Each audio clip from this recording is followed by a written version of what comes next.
Hai dan selamat datang kembali ke channel Zeconomics bersama saya Mr. Z. Nah, kali ini saya akan membahas topik tentang akuntansi serta sejarah singkat dari akuntansi sendiri. Oke, pertama kali sejarah singkat akuntansi itu dimulai pada tahun 1940 ya oleh seorang warga negara Italia yang bernama Luca Pacioli. Beliau ini menerbitkan buku berjudul Summa de Arithmetica. Sebenarnya ini buku tentang matematika. Tapi di dalamnya, Pacioli menuliskan atau menggagas sebuah sistem buku berpasangan yang lazimnya dikenal dengan double entry bookkeeping. Nanti di video-video selanjutnya kita akan belajar tentang double entry bookkeeping yang banyak dipakai di sistem penjurnalan. Jadi, jurnal yang dibuat Pacioli itu sudah mirip dengan yang kita pakai sekarang, yang kan kita gunakan sekarang, yaitu sisi debit dicatat di sebelah kiri, nah istilahnya itu adalah debere, sedangkan sisi kredit itu dicatat di sebelah kanan, ya. Disebut dengan istilah krit. Jadi nanti di jurnal itu ada yang namanya posisi debit atau kredit. Di neraca juga ada ya menggambarkan posisi debit serta kredit. Nah, itu merupakan Pacioli dianggap sebagai orang pertama yang menggagas double entry system, ya. Kemudian seiring perkembangan teknologi dalam bidang akuntansi, kemudian, ilmuwan Amerika Serikat menghasilkan, sistem akuntansi sendiri yang dikenal dengan nama Anglo-Saxon. Sebenarnya tidak jauh berbeda dengan yang ditulis Pacioli, pondasinya adalah yang ditulis dengan Pacioli tadi, yaitu double entry bookkeeping. Nah, Anglo-Saxon ini sering disebut juga dengan accounting, ya. Kita di Indonesia itu mulai menggunakannya itu, sekitar dimulai tahun 1970. Sampai sekarang kita sudah menggunakan teknik sistem akuntansi Anglo-Saxon, ya, sistem buku yang juga berpasangan. Nah, sebenarnya pengertian akuntansi itu sendiri apa? Di sini saya mengutip beberapa pengertian dari para ahli. Yang pertama itu dari Firdaus Adunia. Menurut beliau, akuntansi itu adalah sebuah sistem informasi yang memberikan laporan kepada pemakai atau pembuat keputusan mengenai aktivitas bisnis suatu kesatuan ekonomi. Artinya di sini beliau menganggap bahwa akuntansi itu merupakan informasi yang dibutuhkan oleh para pembuat keputusan di perusahaan seperti CEO ya atau direktur. Nah, mereka butuh informasi akuntansi tersebut. Kemudian juga oleh Carl S. Warren, James M. Reeve, dan Philip A. Fess. Mereka bertiga mendefinisikan bahwa akuntansi itu adalah sistem informasi yang menghasilkan laporan kepada pihak-pihak yang berkepentingan mengenai aktivitas ekonomi dan kondisi perusahaan. Mirip dengan yang pertama, dengan yang Firdaus bahwa didefinisikan sebagai sistem informasi yang menghasilkan laporan. Ya, jadi pihak-pihak yang membutuhkannya itu bisa membaca laporan-laporan tadi untuk mendapatkan informasi tentang kondisi perusahaan. Kemudian Sujarwono, ya, menurut beliau akuntansi didefinisikan sebagai seni pencatatan, penggolongan, peringkasan, dan pelaporan transaksi yang bersifat keuangan yang terjadi dalam suatu perusahaan. Jadi di sini akuntansi itu lebih bersifat sebagai aktivitas pencatatannya, ya. Setelah kita mengidentifikasi suatu transaksi yang terjadi di sebuah perusahaan, kemudian kita akan mencatat dan menggolongkannya. Apakah termasuk pendapatan, apakah termasuk biaya, dan seterusnya. Kemudian setelah dilakukan pencatatan, diringkas, dan kemudian dilaporkan dalam sebuah bentuk laporan keuangan. Sehingga bisa digunakan oleh para pengambil keputusan. Nah, kemudian definisi berikutnya itu dari American Accounting Associations atau AAA. Di sini mereka mendefinisikan bahwa accounting is the process of identifying, measuring, and reporting economic information which enable clear and ambiguous evaluation and decision making by those who use the information. Jadi artinya adalah akuntansi itu proses mengidentifikasi, mengukur, dan melaporkan informasi ekonomi untuk memungkinkan pengambilan keputusan yang jelas dan tegas bagi mereka yang menggunakan informasi tersebut. Ini hampir mirip dengan yang diutarakan oleh Sujarwono tadi ya. Sebuah proses ya untuk mengidentifikasi, kemudian mengukur dan melaporkan informasi ekonomi. Kemudian berikutnya adalah dari American Institute of Certified Public Accountants atau AICPA. Akuntansi adalah seni pencatatan, pengklasifikasian, serta pengikhtisaran transaksi dan peristiwa keuangan dengan cara tertentu dan dalam ukuran moneter, termasuk penafsiran atas hasil-hasilnya. Nah, definisi dari AICPA ini yang paling sering digunakan di dalam definisi dari akuntansi di Indonesia. Jadi sebuah seni pencatatan, pengklasifikasian, kemudian pengikhtisaran. Pengikhtisaran itu maksudnya peringkasan ya, peringkasan. Pengikhtisaran transaksi dan peristiwa keuangan dengan cara tertentu dan dalam ukuran moneter. Artinya harus dalam ukuran uang, baik rupiah, baik dolar, yen, segala macam. Termasuk penafsiran atas hasil-hasilnya. Jadi definisi dari American Institute ini itu yang paling sering digunakan sebagai definisi akuntansi di Indonesia. Oke, itu adalah pengertian definisi akuntansi dari para ahli. Nah, kemudian setelah kita melihat definisinya, tentu ada beberapa elemen dalam tahapan akuntansi tersebut. Kita bisa menyimpulkan elemen tahapan dalam akuntansi. Yang pertama itu adalah identifikasi dan pengukuran. Ya, jadi di tahap ini data transaksi yang terjadi itu dilakukan identifikasi. Ya, apakah merupakan transaksi ekonomi atau keuangan atau non ekonomi. Kemudian diukur dengan satuan uang, rupiah, dolar, yen dan sebagainya. Maksudnya gini, kalau misalnya transaksinya seperti ini. Misalnya dilakukan pembelian pembelian mesin seharga misalnya 12 juta. Nah, maka ini termasuk transaksi ekonomi atau transaksi keuangan. Kenapa? Karena ada nominalnya. Nominalnya sebesar 12 juta dan bisa diukur dengan satuan uang yaitu rupiah. Tapi kalau seandainya transaksinya seperti ini atau aktivitas ekonominya seperti misalnya mencatat pesanan pesanan yang masuk, misalnya seperti itu. Nah, ini belum bisa dikategorikan sebagai transaksi keuangan karena tidak ada nilainya. Dia hanya mencatat pesanan yang masuk. Misalnya, besok pesanan barang-barang apa namanya? Misalnya usahanya salon, besok pesanan untuk hair dryer misalnya itu masuk sekian unit gitu. Nah, kalau hanya mencatat pesanan belum ada transaksinya, maka itu belum bisa dikategorikan sebagai transaksi ekonomi, tapi lebih kepada transaksi non ekonomi ya, belum ada nilai rupiahnya atau nilai satuan uangnya. Nah, kemudian pencatatan dan penggolongan. Jadi setelah diidentifikasi dari tahap yang pertama tadi, itu akan dicatat secara kronologis. Maksudnya kronologis apa? Maksudnya urut. Jadi mulai dari tanggal berapa dimulai sampai tanggal terakhir urut. Bisa jadi tanggal 1, tanggal 2, misalnya kemudian tanggal 3 sampai mungkin sampai akhir bulan tanggal 31. Jadi kronologis ya secara urutan. Kalau loncat-loncat gimana? Nggak bisa. Misalnya terjadi transaksi tanggal 1, terus kita mencatat baru tanggal 10 misalnya. Maka itu tidak bisa. Ya, datanya tidak valid karena sudah lewat dari tanggal yang seharusnya di-input, ya. Nah, biasanya kita mencatatnya dalam sistem penjurnalan, ya. Setelah dalam sistem penjurnalan, datanya itu kemudian baru dipindahkan ke yang namanya buku besar. Nanti di video-video selanjutnya kita akan belajar gimana sih cara posting ke buku besar dari jurnal, gitu ya. Jadi seperti itu. Nah, kemudian pengikhtisaran.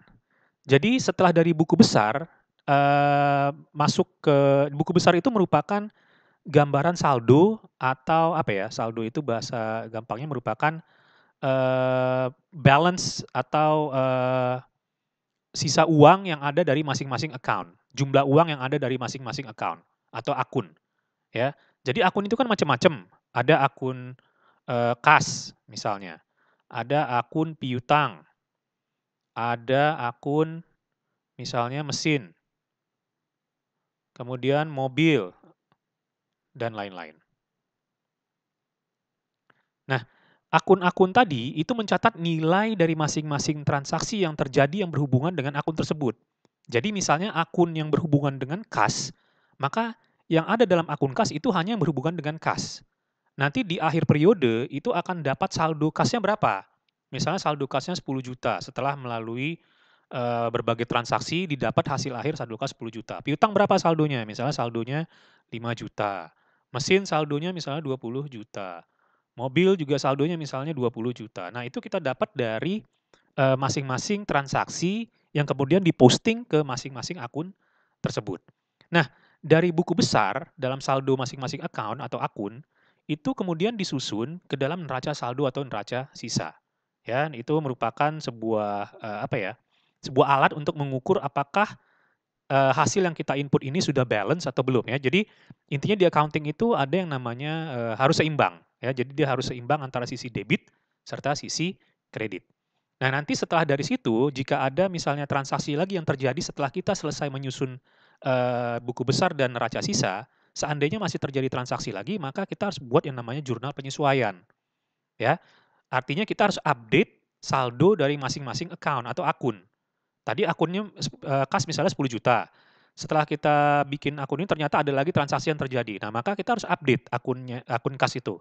Karena nggak akan mungkin 10 juta lagi, bisa jadi bertambah, bisa jadi berkurang. Nah, itu nanti dibuat jurnal penyesuaiannya, kemudian kertas kerja, jurnal penutup, serta neraca saldo setelah penutupan dan jurnal pembalik. Ya, jurnal pembalik ini tidak harus sebenarnya, tapi tergantung kebijakan perusahaan. Dan yang terakhir itu adalah pelaporannya, ya. Setelah semuanya jadi, data-datanya sudah jadi, baru kita susun dan kita laporkan dalam dokumen tersendiri yang disebut dengan laporan akuntansi. Apa contohnya? Contohnya adalah laporan keuangan, yaitu berupa neraca, laporan rugi laba, laporan perubahan modal atau ekuitas, serta laporan arus kas. Kalau neraca ini dia lebih apa namanya, menggambarkan posisi posisi harta yang dimiliki perusahaan, harta dan hutang atau kewajiban kewajiban perusahaan. Ya, jadi di neraca itu kita bisa melihat, berapa sih nilai harta yang dimiliki perusahaan tersebut, berapa sih jumlah kewajiban, perusahaan tersebut, bisa kita bandingkan nanti, bisa kita analisa dengan menggunakan alat-alat rasio, ya. Itu nanti biasanya di manajemen keuangan atau di akuntansi lanjutan, itu ada rasio-rasionya. Jadi kita bisa mengukur kemampuan perusahaan menghasilkan keuntungan misalnya, atau kemampuan perusahaan, melunasi hutang-hutangnya seandainya perusahaan tersebut bangkrut, misalnya, itu ada dengan menggunakan rasio. Kemudian laporan rugi laba itu menggambarkan, kemampuan perusahaan, dalam waktu operasinya apakah menghasilkan untung atau menderita kerugian. Ya, jadi kita analisanya nanti dari hasil penjualan dikurangin dengan biaya-biaya, ya, baru nanti akan diperoleh apakah perusahaan tersebut untung atau malah rugi. Kemudian laporan perubahan modal atau ekuitas itu juga perlu. Kenapa? Karena seiring, transaksi, seiring operasional perusahaan, tentu akan, berefek atau berdampak kepada modal atau ekuitas perusahaan tersebut. Jika penjualannya banyak, maka otomatis modal atau kekayaan perusahaan tersebut akan semakin meningkat, nilainya akan semakin tinggi. Tapi jika penjualannya kurang, penjualannya kurang namun biayanya tinggi, maka itu akan mengakibatkan nilai modal atau ekuitas perusahaan tersebut rendah, sehingga kurang menarik untuk dijadikan sarana investasi. Dan yang terakhir itu adalah laporan arus kas. Ini laporan arus kas ini lebih menggambarkan posisi kas atau arus kas dari sebuah perusahaan, ya, sehingga nanti akan didapat apakah arus kasnya negatif atau arus kasnya positif. Kalau arus kasnya negatif, maka itu artinya berbahaya bagi perusahaan tersebut. Tapi kalau positif, itu berarti bagus bagi perusahaan tersebut. Karena arus kas ini ibaratnya darah dalam tubuh manusia. Kalau kita kehilangan darah, maka kita akan meninggal. Sama dengan perusahaan. Kalau mereka kekurangan arus kas atau kasnya itu keluar terus, tidak ada pemasukan, maka otomatis lama-lama perusahaan tersebut akan bangkrut. Nah, itu harus diperhatikan di dalam laporan arus kas. Oke, sekarang tujuannya. Apa sih tujuan utama akuntansi tersebut sebenarnya? Tujuan utamanya yaitu menyajikan informasi ekonomi atau economic information dari suatu kesatuan ekonomi atau economic entity kepada pihak yang berkepentingan. Economic entity itu biasanya disebut dengan perusahaan atau badan usaha lah. Kalau bahasa Inggrisnya itu adalah business enterprise. Jadi perusahaan yang berbentuk PT, berbentuk CV, atau berbentuk apapun, selama dia menjalankan aktivitas bisnis, maka itu disebut dengan economic entity. Nah, akuntansi itu merupakan media komunikasi atau language of business, karena dengan akuntansilah kita bisa, mengetahui kondisi sebuah perusahaan. Akuntansi ini akan menghasilkan apa yang namanya informasi akuntansi atau accounting information. Accounting information inilah yang kemudian digunakan oleh para manajer atau CEO ya, CEO, direktur, kemudian, manajer dan, pihak-pihak yang, berhak untuk mengambil keputusan atau kebijakan dalam sebuah perusahaan, ya. Jadi informasi akuntansi ini digunakan mereka dalam proses pengambilan keputusan serta pertanggungjawabannya. Jadi orang-orang bisa melihat dari laporan akuntansi tadi, dari accounting information tadi, dari neraca, dari rugi laba, dari apa, perubahan arus kas dan hal lainnya. Ya, jadi di situ bisa dilihat bagaimana pengambilan keputusannya serta pertanggungjawabannya. Ya, jadi sekali lagi itulah tujuan utamanya yaitu untuk menyajikan informasi ekonomi atau economic information dari suatu kesatuan ekonomi atau dari sebuah perusahaan atau sebuah bisnis kepada pihak yang berkepentingan. Nah, kemudian kita masuk kepada sistem informasi akuntansi. Yang dimaksud dengan sistem informasi sendiri, itu definisinya adalah serangkaian prosedur formal di mana data dikumpulkan dan kemudian diproses menjadi informasi dan didistribusikan kepada pengguna. Artinya, bagaimana prosedur mengumpulkan data itu gimana? Nah, itu nanti ditetapkan, misalnya data transaksi harian. Setiap transaksi yang terjadi setiap hari itu harus dicatat. Nah, itu harus dicatat, kemudian dikumpulkan, baru setelah itu diproses, ya, diproses sehingga bisa digunakan kepada pihak-pihak yang berkepentingan. Jadi kalau dalam hal ini pengelolaan sistem akuntansi itu diawali dengan mengelola transaksi, ya. Jadi ingat sekali lagi dalam sistem apa namanya, akuntansi itu dimulai dengan mengelola transaksi. Karena dengan transaksi inilah semuanya bisa terjadi, bisa terbentuk. Laporan keuangan bisa terbentuk ya. Tanpa transaksi nggak bisa, karena apa yang mau dibentuk? Karena transaksinya juga nggak ada. Gitu ya. Jadi dengan mengelola transaksi, menyusun laporan keuangan, dan menyajikannya sehingga menjadi informasi yang berkualitas dan berguna bagi para pengguna informasi akuntansi. Ya, jadi itu merupakan sistem informasi akuntansi. Jadi prosedurnya itu selalu dimulai atau diawali dengan mengelola transaksi yang terjadi. Ya, dipilah-pilah transaksinya termasuk apa nih? Termasuk mempengaruhi apa? Misalnya mempengaruhi aset kah atau harta kah, mempengaruhi kewajiban kah atau mempengaruhi modal. Nah, itu disusun ya, dikelola sedemikian rupa baru kemudian menjadikan laporan keuangan ya, sehingga informasinya bisa berguna bagi para penggunanya. Nah, sekarang karakteristik informasi akuntansi itu seperti apa? Yang pertama relevansinya, ya. Jadi informasi yang disajikan manajemen, informasi akuntansinya itu harus sesuai dengan yang dibutuhkan pengguna. Jadi pengguna nih misalnya pengen melihat kemampuan perusahaan untuk menghasilkan laba seperti apa. Nah, maka manajemen harus memberikan laporan informasi berupa misalnya neraca. Dari neraca tersebut, para pengguna bisa menganalisa kekuatan atau kemampuan perusahaan tersebut menghasilkan profit atau keuntungan. Atau pengguna ingin melihat gimana kemampuan perusahaan melunasi hutang seandainya bangkrut. Nah, itu harus disajikan dalam bentuk neraca. Jadi harus relevan ya dengan yang dibutuhkan pengguna. Kemudian reliabilitas atau reliable kalau bahasa Inggrisnya. Itu harus bebas dari pengertian yang menyesatkan, kesalahan material, dan dapat dipercaya. Jadi nggak bisa kita sembarangan nginput gitu ya, terus mengarang-ngarang angkanya, itu nggak bisa kita seperti itu. Jadi harus benar-benar teruji, harus benar-benar bisa dipercaya, karena kalau tidak bisa dipercaya maka investor atau pihak yang menggunakan informasi tersebut itu akan sangat-sangat dirugikan gitu ya. Kemudian komparabilitas, comparable kalau bahasa Inggrisnya, yaitu informasi tadi harus didasarkan pada standar tertentu sebagai dasar perbandingannya. Misalnya perbandingannya dilakukan terhadap data dari periode yang berbeda. Jadi kamu membandingkan data tahun 2020 dengan data tahun 2019 atau dari perusahaan lain yang sejenis pada periode yang sama. Misalnya nih McDonald membandingkan data pada tahun 2020 dengan perusahaan sejenis McDonald seperti Burger King misalnya pada periode 2020 juga. Itu bisa.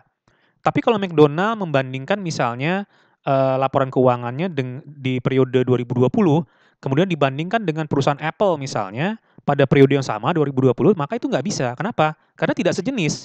Yang satu jualan burger bersifat makanan, yang satu lagi berjualan teknologi, ya, menjual HP, menjual apa lagi jam tangan, iWatch seperti itu ya. Jadi tidak sejenis. Jadi perusahaannya itu harus sejenis, kemudian bisa dibandingkan satu sama lain. Nah, itu komparabilitas. Oke. Nah, demikian yang bisa disampaikan untuk saat ini. Semoga bermanfaat. Sampai ketemu di video selanjutnya. Tetap semangat dan jangan lupa like serta subscribe-nya. Terima kasih and I'll see you soon.